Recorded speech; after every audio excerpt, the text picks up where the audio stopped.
Ladies and gentlemen, welcome to the Garage Gym Athlete Podcast. I'm your host, Jared Moon. The Garage Gym Athlete Podcast is a result of my desire to build better humans, unequivocal coaches, and autonomous athletes. I've spent the last several years obsessing over program design, nutrition, and every other way you can optimize human performance. This podcast distills the latest scientific research with what I've learned and blends it with the not-so-scientific field of mental toughness. We are here to build you into a dangerously effective athlete. If you enjoy this podcast, you can find out more about our training at garagegymathlete.com. And if you want to pursue more into the field of coaching and programming, head to endof3fitness.com. Thanks for listening.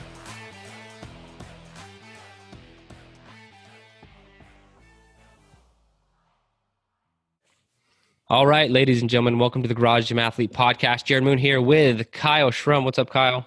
Hey, how's it going? It's going well. Ashley Hicks, how you doing? Hey, what's up? And Joe Courtney. Hi. Hi. I'm back.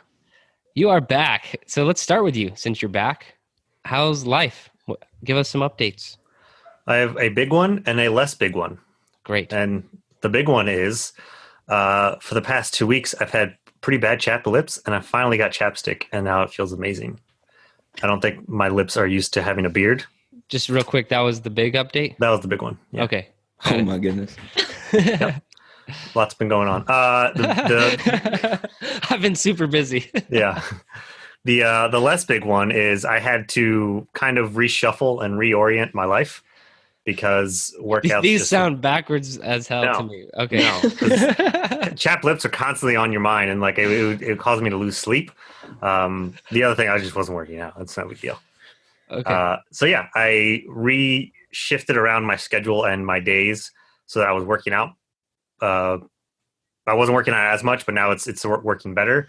I was finding that with all the, life crap and living out of a suitcase and lockdown BS that I just don't really want to get into, that it just, everything sucked. I was just getting really frustrated and aggravated at anything. Like things that I could normally brush off, I would just get pissed off at, and I just wouldn't feel like doing anything or working out. So now I start my day, instead of like getting coffee and then going and doing work and stuff, I just get coffee. I chill for like 30, 40 minutes while I drink coffee, maybe watch YouTube videos, and then work out right away before I can get pissed off during the day. And then later on I might get pissed off, but it's fine because I already worked out. One day you'll have a home again, Joe. Yeah. One day, maybe a couple of months. Yeah. Damn. All right. Those are great updates. I love the chapstick. That's Kyle. Oh, go ahead. What do you? Go ahead, Ashley. I was just going to say Walmart's open. Like you can still go in and grab some chapstick. Oh, I mean, grocery stores have them. I just haven't gone to get it. And every time I've gone to the grocery store, I've forgotten, or like my one stick that I had was like very at the bare bottom minimum. So I was just trying to make it last. But now I bought like 5 of them and I've stashed them around. So in case I lose one, I can just go and find it. Well, I just set a PR. This is the most I've ever talked about chapstick.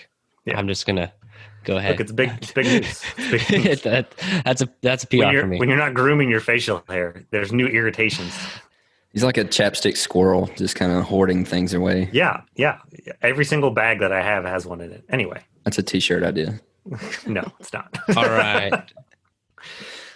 All right, Kyle, updates from you, man.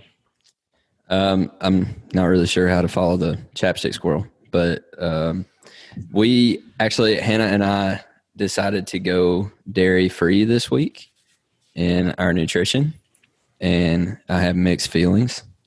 I don't feel any kind of like bloating or anything like that, but I don't really know how much bloating I was feeling before. I do know that I miss cheese. I miss cheese and I miss milk. And also Kite Hill almond cream cheese is very tasty, but it's like 3 times as expensive.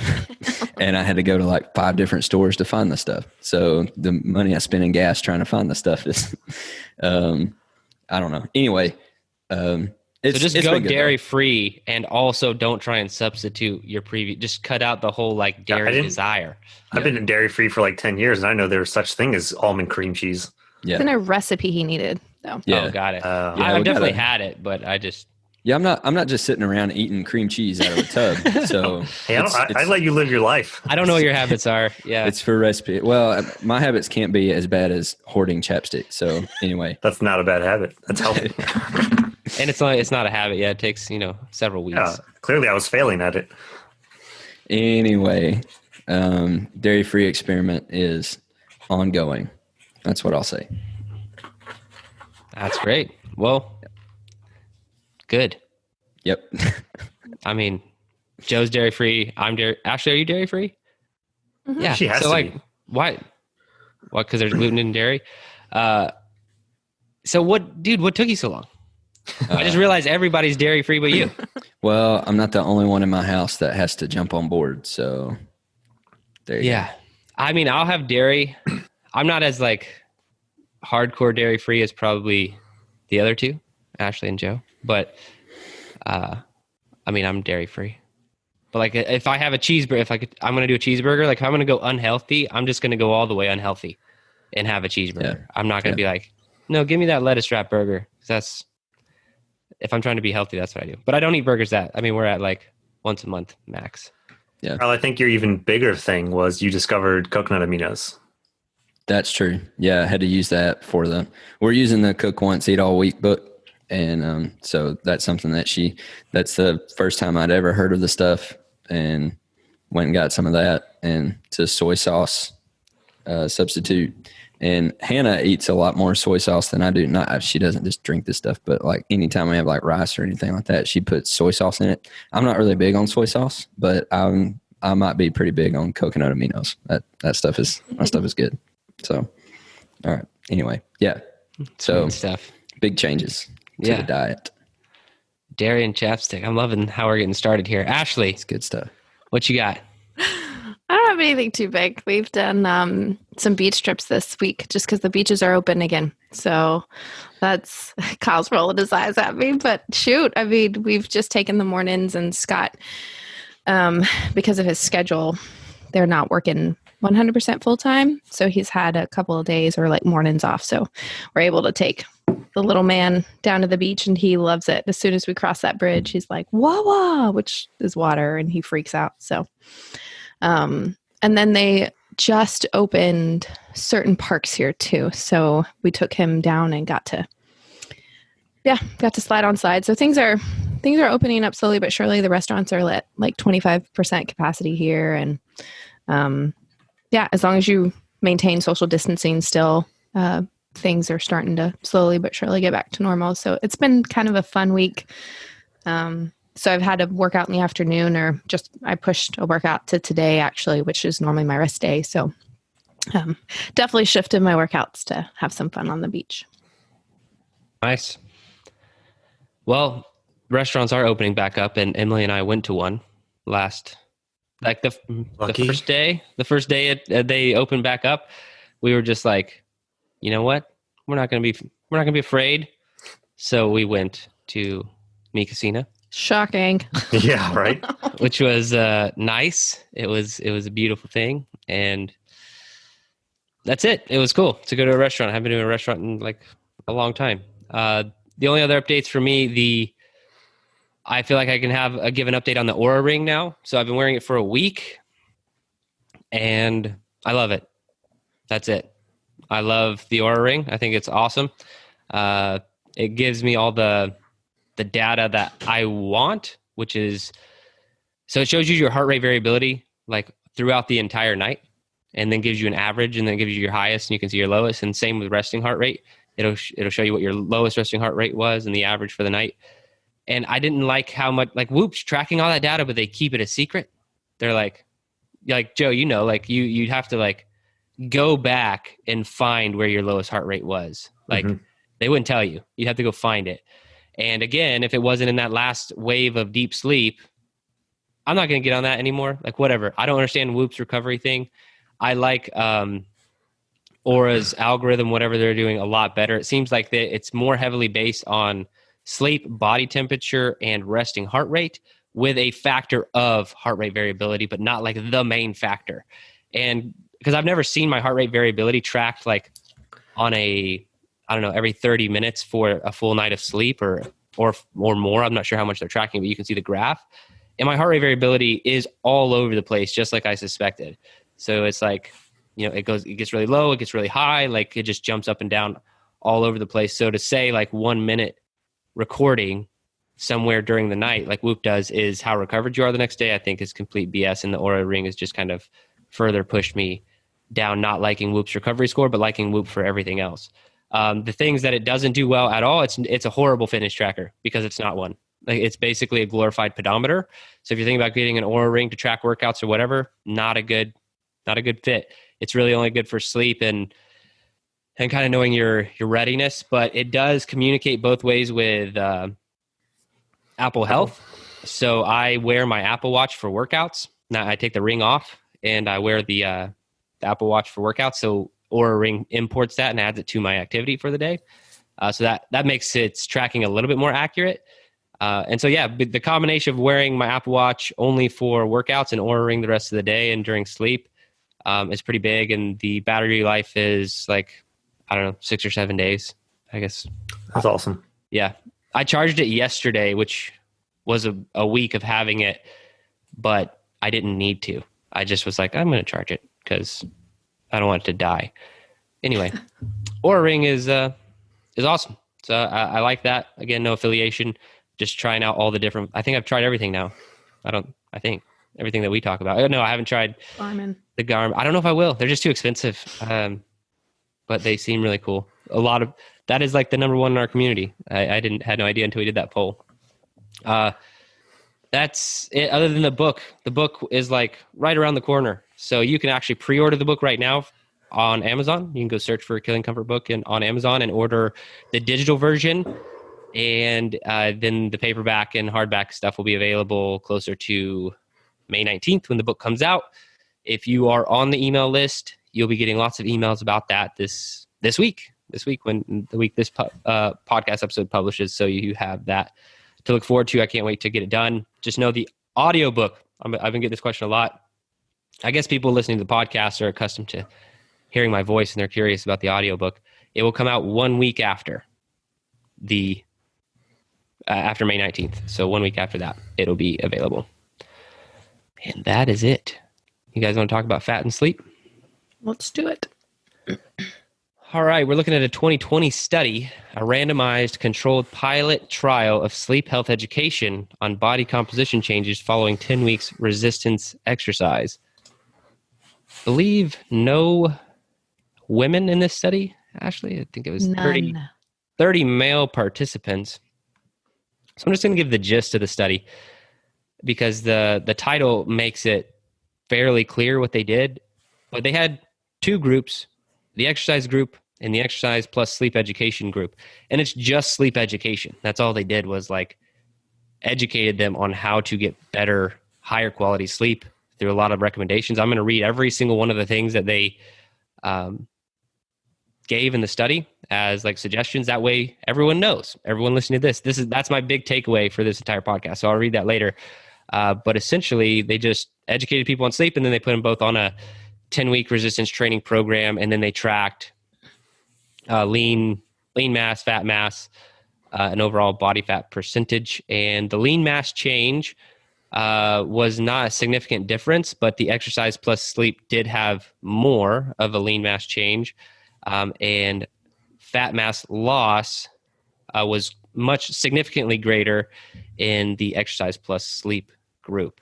So sleep is very important, especially when you add it to a resistance training program. I think we all already knew that, but the big thing, like I said, I wanted to get out of this was to actually read all of their the sleep education that they gave. That way everyone here who's already probably on a training program can start implementing those things 100%, and you can start seeing your body fat drop and lean mass change and all this stuff. So first, I'll read that as the main takeaway at the end, but you guys, I'll get your takeaways. Actually, what'd you think about the study? I like the study. The thing that I mentioned, or that I think I should mention, is so they had two groups.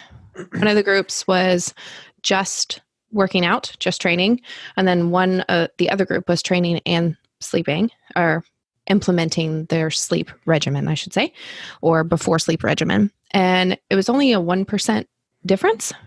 Correct me if I'm wrong on that, but I believe it's only a 1% difference. So to me, that wasn't too huge, but it's still, their lean body mass still went down more than the group that was not focusing on their sleep regimen. So it's still, I think, a win for sleep, if you think of it that way.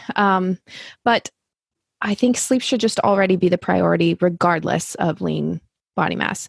It is a nice benefit, is what I said, but I think it should always be the priority, not just for the body mass, but just in recovery too. Sleep is all around good for your body. And then I would like to see more of a nutrition implemented into this. I said I feel like if they would have added that, that would have been like a triple threat, and maybe there could have been something even bigger between the groups. Again, I don't know. I would have liked to have seen that.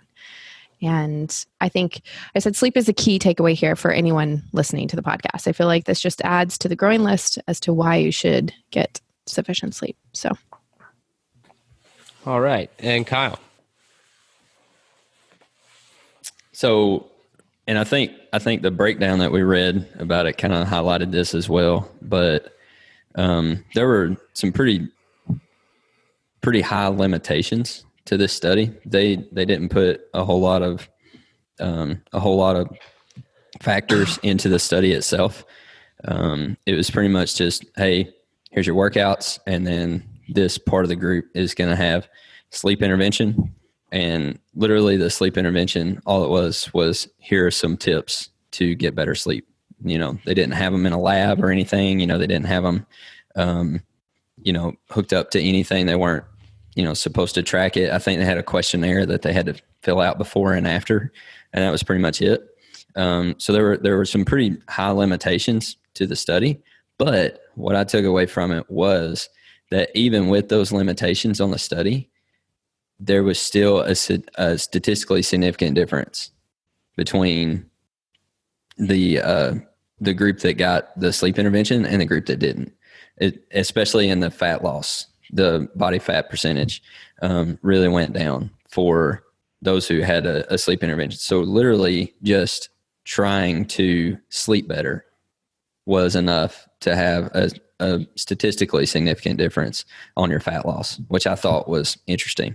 That all you have to do is just know some basic principles of how to sleep better and try to implement them, and you can see better results in your body composition. And so I feel like, just like what Ashley said, I think a nutrition portion would have been helpful, and then maybe even something where maybe it was a little bit more extensive, where their sleep was kind of tracked better and was monitored a little bit better.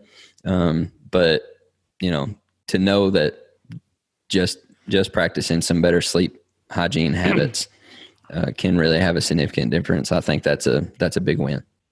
I think what you guys bring up is the lacking parts of what you guys bring up is actually why I really like this study, because as you mentioned, Kyle, all we did was throw in some basic education and the results speak for themselves. Now, whether or not their calories were controlled or they changed their diet or were they even actually sleeping better, like those are variables we don't know. So I see why you guys would want to see that in the study, but I think it's ultimately awesome that there was change between the two groups, even though there weren't those things.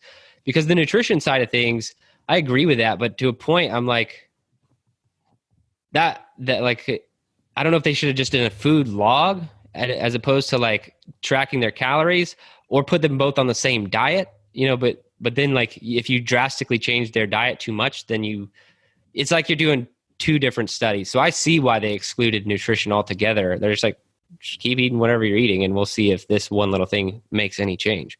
So I think the nutrition thing would have been really hard to execute, but I see where you guys are coming from. Joe, what did you take away from this? First, I want to say that I think it's complete BS. I have been getting all kinds of great sleep for two decades, and I'm still at about 15% body fat. So no, that doesn't work. Just kidding. But I think this is something that is great for newer people. And that might not understand sleep and stuff. So like a lot of times when you get a new athlete, they have all these goals. They want to do all these things, get all kinds of stronger, change their diet, change whatever, and lose weight. But if they're lacking sleep, lack of sleep is still a stressor on your body. And if your body's stressed from not getting enough sleep, then it's going to overcompensate somewhere. So it's not going to get as much as it can. So, and one of the things, I don't know, when you guys talk to athletes and coach, is sleep is one of the first things that's brought up, which is why.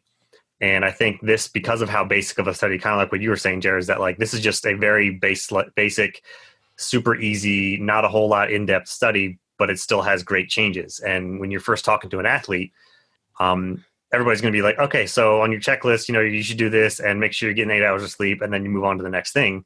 Whereas now you could be like, hey, look, here's a study that all they did was implement good sleep, and this is how much weight they lost more.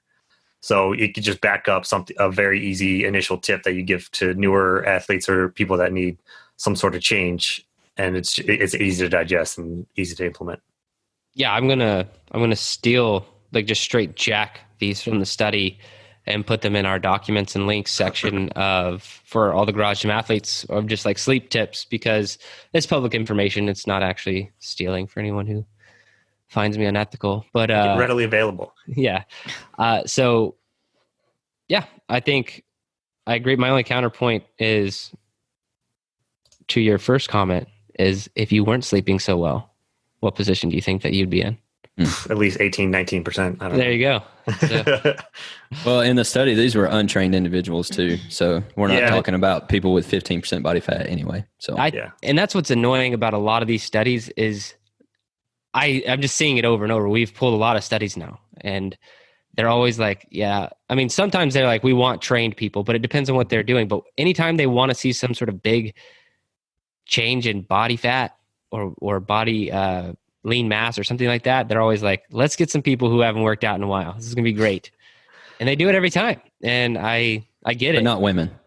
Not women. But I still don't know why. I want to go talk to a scientist about that. I think it's because so that they can only have, like, if you only want to have 2 months, you're going to see a whole lot more percent change over 2 months with untrained people versus if you get actually trained athletes, you might not see as much of a correlation or difference. You might need like 4 or 5 months because the results are going to be just a little bit here because they're already training. Yeah. But I almost did point out the fact that in the study they were at about mid 20% body fat. So yeah, I mean, that's a short protocol to see the results that they did.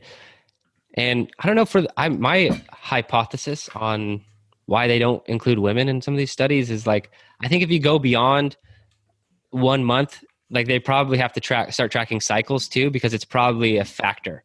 If someone they started this protocol, everyone's going to have their cycle at a different time too, right? All the women would. I'm sure they'd have to track that. So I really think it's just laziness because all it is another data point. Like, it's just like, tell us, like, let us know. And, I don't feel like it's that much more difficult. I feel like it's just laziness on the scientist's part. I would agree. I'm on your side. Women just don't want to be studied. Or it could be that they're just not, they're not volunteering. I don't know. Hey, I'll volunteer. I will say on their points that you're probably about to dive into, we've talked about these I think we did a down regulation topic, a few months ago. And most of these are in that podcast. So if, and this is all stuff that I've known, people listening to this probably know, but it's nice just to have, like, here is the actual list from a scientific study, because, we've all probably gathered these tips and tricks here and there from reading books and, like, other podcasts and interviewing people and stuff. But now we have, like, okay, here's a list from a study in which people saw results. So here we go. I'll read them all off. So these were all of the intervention education pieces they gave people in the study. Number 1, keep it dark, quiet, and cool in the room you sleep. That's multiple things, but that's number 1. 2, go to bed and get up at the same time during the whole week, including weekends. That was my favorite one. I love that. Consistent sleep and wake times. I'm super consistent on that. Are you guys as well? Yeah, and I think it makes Kyle, me look weird. Oh. Yeah. No, my 3-year-old woke up at 5:20 this morning. So no, I don't get up at the same time every day. Yeah. That's all right. 3, go to bed so that you can get 8 hours of sleep.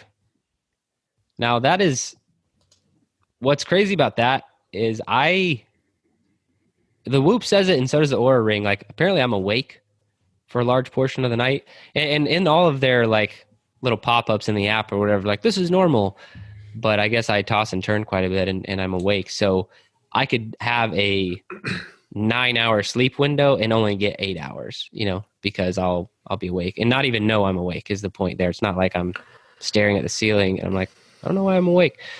Anyway, so yeah, I think the sleep window is important. Like, if you want a full 8 hours of like being asleep, then you need to extend that window probably by an hour. Or if it's 7 hours, then an 8-hour window. Number 4, 2 hours before bed, turn down the lights, put away PC, pads, and mobile phones, or use blue light filter and lowest possible light setting.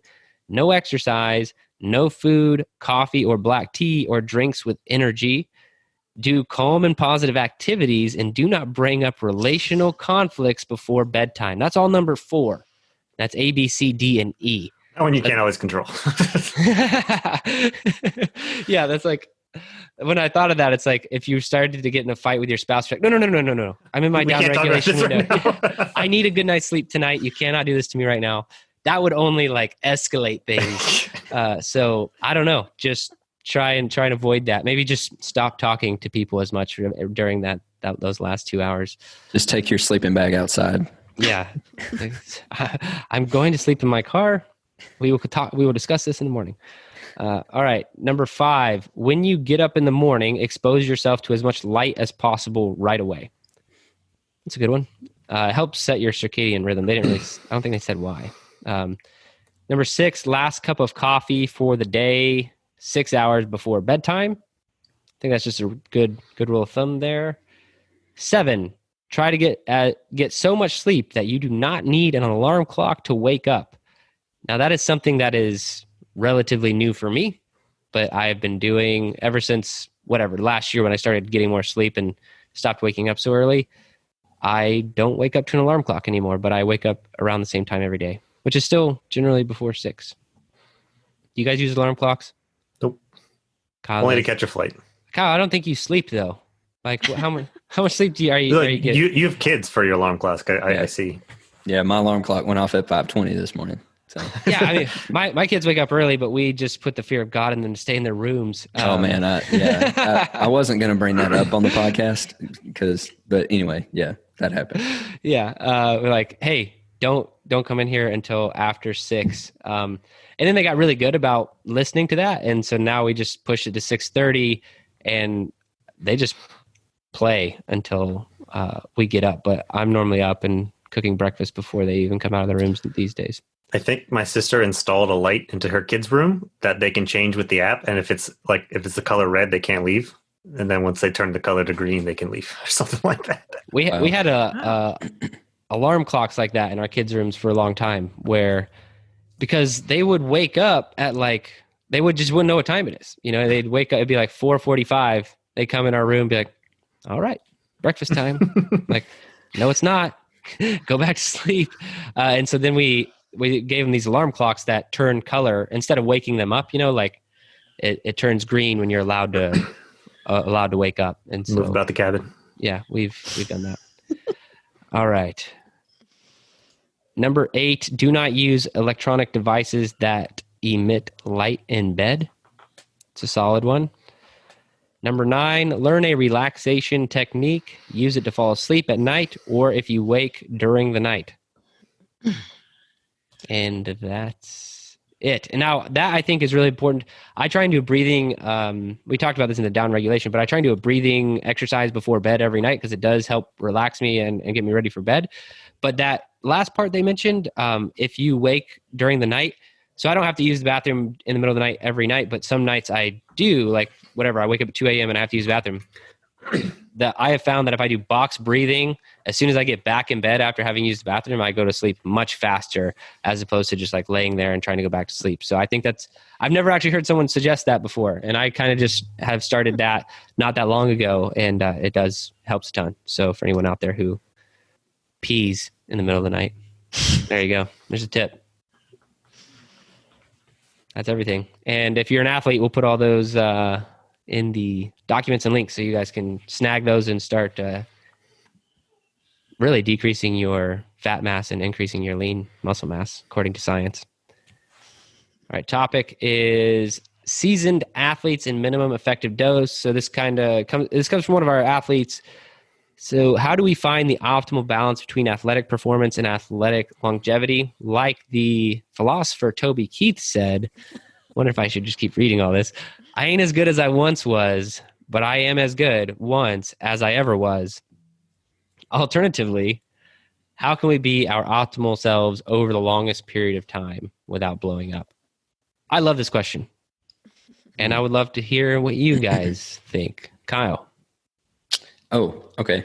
Well, I will say, man, I was expecting Ashley to go before me. So my first point was going to be that Ashley stole all the points, but I'm going first. Okay, good. I saw that. I was trying to put that in there. Yeah, I would say ego is the enemy.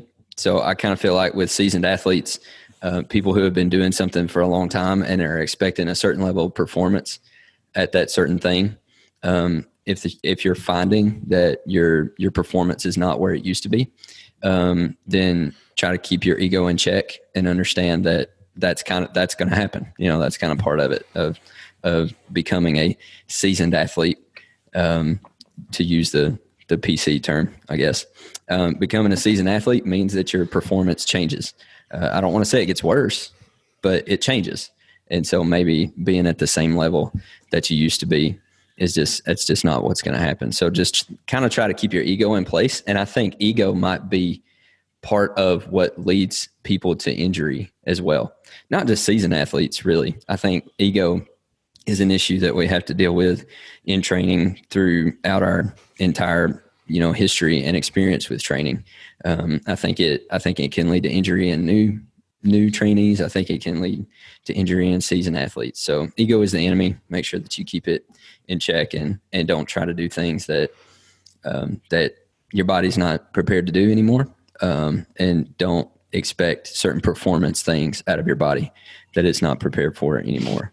I would also say, and I think this person was asking us specifically, obviously, about this, and I would say that we program with athlete health in mind. We want to keep our athletes healthy. We want to make sure that we're not pushing people to hurt themselves and all those things. And so, stick to our programming. You know what I mean? If you're going off the beaten path, and you're kind of putting our programming in with something else. I know there are athletes out there that do that. And, but if you're going off the beaten path and kind of doing things other than our programming, we can't really help you with that, but understand that with our programming, we have your health in mind. And so if you stick to our programming, we're going to take care of you. And we make sure that there are scaling options for everything that we put together for you. And we're trying to make sure that you can be as healthy and as optimal as possible. So that's what I'll say. I don't think any of us have anything else to say. No, Ashley, what do you got? I think that the EO3 elements that we have, I said these should be a priority. That's the reason that they're in our training app. And while we have you check them off every day for a point for each one that you do. And I think that should be, you've said it multiple times. I think we've all said it multiple times. That is the basis before you add the program and the training onto it. So that helps for you for longevity as well as staying healthy. So that way you can have a better training session, and again, just helps you in the long run. And I just said, listen to your body and don't try to overdo it. I agree 100% with what Kyle said. He hit the nail on the head. It's just, you cannot expect yourself to do what your younger self could do, or potentially, like if you've gone through something like a surgery, or, if you're a female who's had a baby, or there's so many things that happen in life. So I think you need to train to the best of your ability at that moment and focus on that. And you are training to better yourself, right? don't try to focus on what others are doing either. And then I just said move every day, whether it's a walk or some yoga, even during rest days, and then just have fun in your training and activities, whether you want to do sports or anything else too. Do something that you enjoy on top of that. And I find that it helps you be an athlete longer or be an athlete throughout your life versus, if it's just training and you kind of always don't look forward to it, it makes it harder to continue the habit, I feel like. So, Joe, what do you got?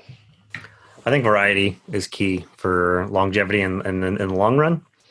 I think even if you're training for one specific thing, you need to change it up at times. So even if your goal for the year is to add 50 pounds to every single lift and you just want to lift heavy things, then you still need to be adding in plyometrics and doing other things to switch things up. And even looking long term, you need to mix in some other cycles of other things that aren't directly related to what your normal training is, just to give your body something new, because adding anything new is going to help your body prepare for more stuff. And I noticed that especially watching football, some of the best pro athletes were multi-sport athletes. So even with them, they're not training the same sport all their life. Usually the best ones did 3 sports in high school, even 2 sports in college, and they're still performing and excelling because they are more well-rounded. And because since they have so much versatility, they're getting injured less, and they might have more stability, more of everything. So I think you need to add in more variety, do some different things on the weekends, change up every couple of weeks, every couple of cycles on something that's just a little bit new, just to, keep things new. I don't have a ton to add beyond what you guys said, other than, getting redundant. But what I do have, I think the first thing you need to do is know your goal. So we talk to a lot of athletes on the podcast. I've coached a lot of athletes, and that is normally a very lacking answer. Some people have one. For the most of the time, the answer is like, be healthy, be able to play with my kids, live a long time. All great. Those are great goals. But if those are honestly your goals, then you can't really get upset if you don't PR your back squat. You know what I mean? Because that wasn't your goal. It's kind of like being in a ton of debt and being frustrated that you're not out of debt, but you're not doing anything to try and get out of debt. So like, why are you pissed off about it? Like, you're not trying to move in that direction. So why be upset about it? So I think know your goal, and make sure that you are moving within that goal. And at some point, you'll probably have to drop the PR mindset. Our PR shirts and stuff, we kind of feed into that mentality. But I don't ever want it to be into anyone's detriment.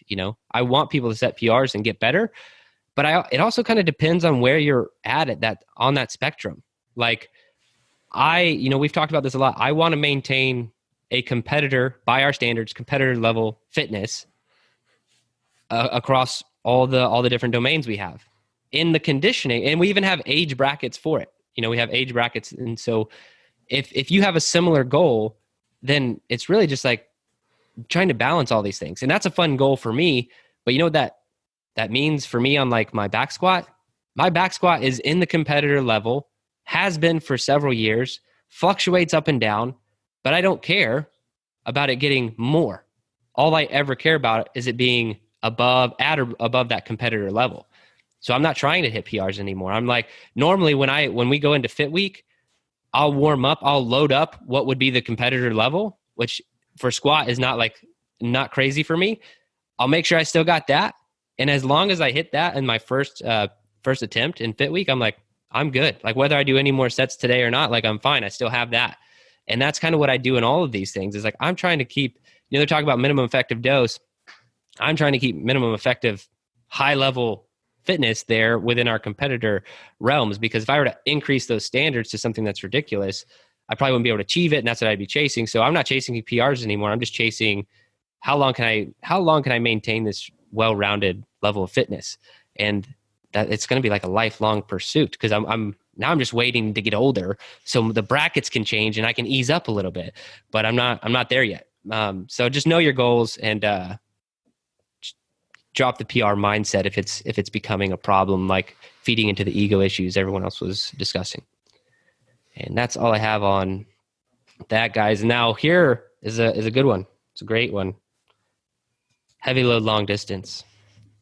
I'll brief it. 4 max meters. Bear hug a sandbag for 60 minutes. We recommend recruit 20 to 30 pounds, established 30 to 40 pounds, competitor 40 to 50 pounds or greater. And so you're just going to walk for max meters, bear hugging something heavy around that weight. And I've said it 100 times. I think that this style right here is the best test of mental toughness and a great way to build up your mental toughness, really just to work on your internal dialogue is what I would say. Because it's going to get, if you use the same weight every time and you go for 60 minutes every time, like everything's locked into place. So the really only the parameter you have are those meters, but also your mindset. You know, I call that mental benchmarking. Like, how many times did you cuss me out when I programmed this workout last time? Was it 20 times? Okay. Did you only cuss me out 10 times this time? I'm talking to the athletes out there who are cussing me out for some of these Meet Yourself Saturday workouts. So I think that stuff's really important. But that's the only tip I have is kind of keeping a mental benchmark. What do you guys have? Kyle? So this is not one that I've done before, but it sounds really fun. And also, we just did the Iron Mile, right?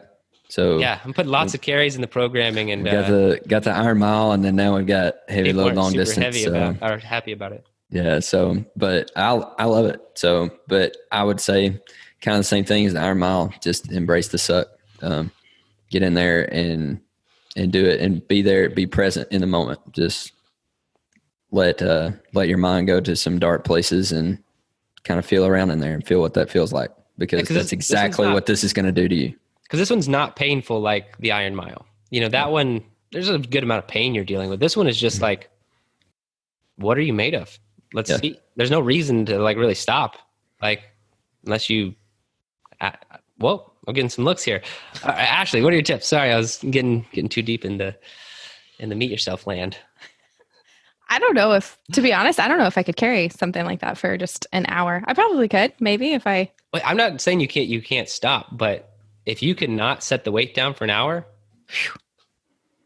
All right. Well, maybe that's my challenge. What if it was your child and you were, man, like couldn't. That's what I do. That's what I do for these kinds of workouts. Like I imagine that I'm carrying my kid and I'm like, yep, can't put him down. Can't do it.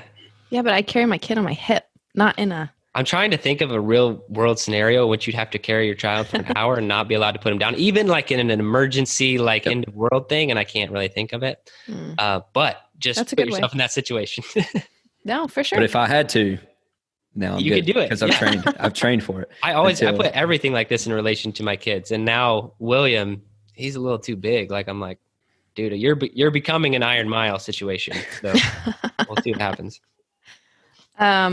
Well, if you do have to stop, I said, have little goals for this, like carry it to the light post. If it's towards the end and you're just dying, make yourself go to that, whatever is it, a visual representation that you have, or maybe it be like every half mile or every mile, just kind of check yourself and keep pushing yourself if you can. But if you have to, I don't know, drop the weight and kind of shake it out and then bring it back up, that's what I would do in order to keep going on this. And then,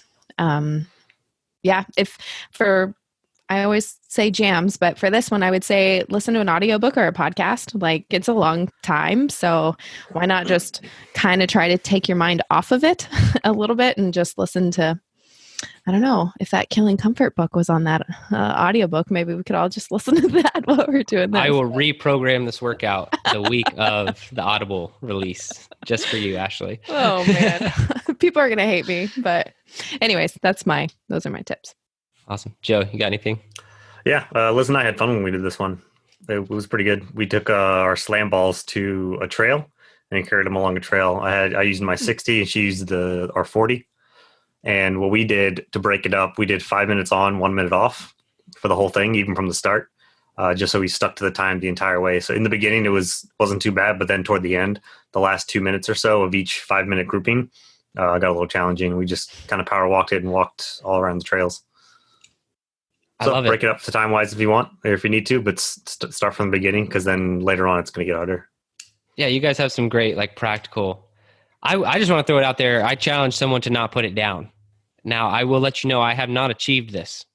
So I will try again to see if I can do it. I tried the first time I did it, right after Joe and I programmed this one, and I could not do it. And I was a little upset with myself. But it's worth a try. It'd be easier with a sandbag than a slam ball, but it'd still be pretty hard. Yeah, because you have to bear hug it. Like, Mm-hmm. yeah, it gets dicey. All right. Well, that's it, guys.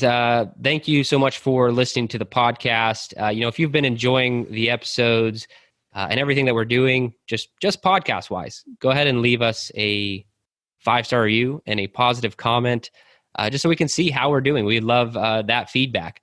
And also, if you're not already, sign up for a free trial to train with us so you can see how we integrate some of the science into our programming, and also how awesome the community truly is. If you already are a part of the community, thank you so much. We love having you as a part of it, and hope to keep you around for a long time so we can show you what a seasoned athlete looks like for minimum effective dose over long periods of time.